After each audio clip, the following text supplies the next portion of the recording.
ஜானே, அந்த முயல் ஆமை ரேஸ் ரொம்ப நல்லா இருந்துச்சுல. டே, அங்க ரொம்ப கூட்டமா இருக்குடா. என்ன திரும்பி பார்த்துட்டு வரியாடா? கூட்டமா இருக்கா? சரி, நான் போய் பார்த்துட்டு வரேன். வெயிட் பண்ணு.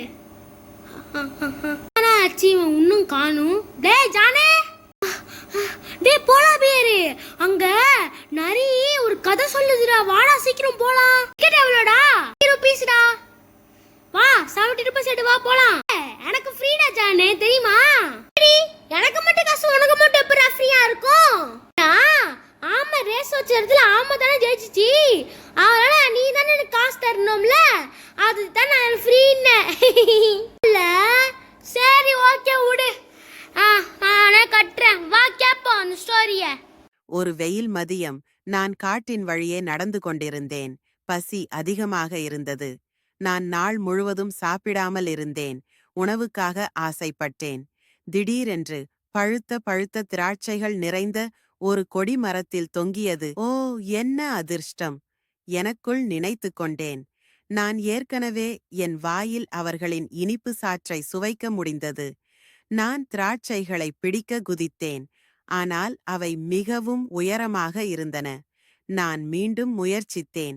என் முழு பலத்துடன் குதித்தேன். பரவாயில்லை என்று எனக்கு நானே சொல்லிக் கொண்டேன்.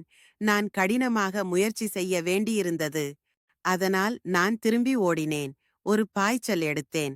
ஆனால் மீண்டும் நான் தவறவிட்டேன். நான் இன்னும் பலமுறை முயற்சித்தேன். வெயிலுக்கு அடியில் மூச்சிறைத்து வியர்த்தது.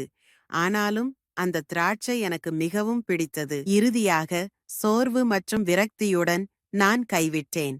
நான் விலகிச் செல்லும்போது அந்த திராட்சைகள் எப்படியும் புளிப்பாக இருந்திருக்கலாம் என்று முணுமுணுத்தேன். அப்போதுதான் முக்கியமான ஒன்றை நான் உணர்ந்தேன். சில சமயங்களில் நாம் விரும்புவதை பெற முடியாத போது நம்மை நன்றாக உணருவது மதிப்புக்குரியது அல்ல என்று நமக்கு நாமே சொல்லிக் கொள்கிறோம். உன்னிடம் இல்லாததை இகழ்வது எளிது. அந்த நிறைய பத்தியா கடைக்கல திராட்சை மேல பழிய போட்டுருச்சு.